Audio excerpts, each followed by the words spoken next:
大家好，我係 HR Dynamics 嘅數字記者。喺本期節目中，我將花幾分鐘時間，重點介紹今個禮拜主要嘅人力資源新聞，並從人力資源嘅角度分享呢啲發展點樣影響日常管理同埋業務戰略嘅實用分析。讓我哋先嚟睇人才市場前景。根據萬寶盛華集團最新調查，香港2026年第一季度嘅淨就業前景僅為增長1%，係該地區最疲弱嘅。呢個比上一季度下降咗5個百分點，比全球平均水平高出驚人嘅30個百分點。全球平均水平為加31%，雖然仍然有31%嘅僱主計劃招聘，但係幾乎相同比例，29%嘅僱主預計會裁員。從人力資源角度嚟睇，呢種接近平衡嘅狀態，表明嘅係波動性而非穩定性。專業同技術服務行業面臨特別大嘅壓力，預計增長前景為負15%。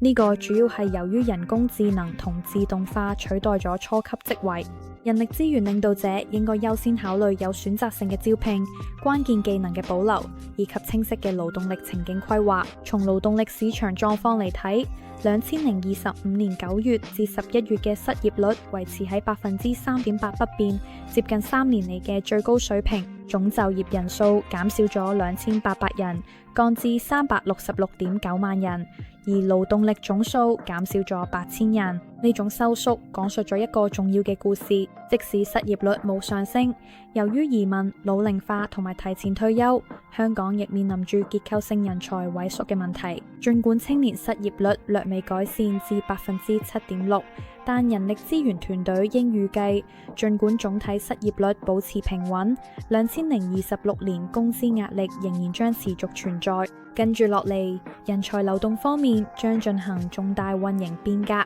移民局已經確認，自2026年1月17號起，所有主要工作簽證同埋家屬簽證，包括 JEP、AMTP 同培訓簽證，都必須在線提交。我哋將唔再接受現場遞交同紙質申請。呢啲計劃約佔外國人才申請嘅80%。人力資源團隊而家只有4週時間嚟註冊、測試系統同更新內部工作流程，提前做好準備可以減少招聘延誤，避免最後一刻嘅合規風險。最後，我哋嚟傾下人工智能人才嚴重短缺嘅問題。儘管整體招聘情緒疲軟，但對人工智能技能嘅需求依然旺盛。目前只有1/4嘅香港公司制定咗結構化嘅 AI 實施計劃，但 AI 專家嘅工資日價卻比傳統技術職位高出20%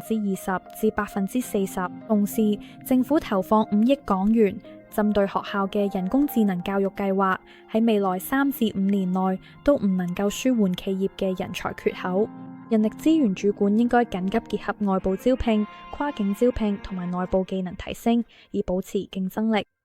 總括嚟講，香港嘅人力資源主管正同時應對招聘意欲放緩、勞動力萎縮、收緊嘅移民程序同埋迫切嘅人工智能技能差距。HR Dynamics 係一間專業嘅人力資源公司，我哋除咗為企業提供招聘、獵頭、培訓同各種人力資源管理方案，亦為在職人士提供職業規劃服務，提升職場競爭力。如果你需要我哋嘅服務，或者想索取本周分析嘅書面報告，請電郵至dc@hrdayhk.com。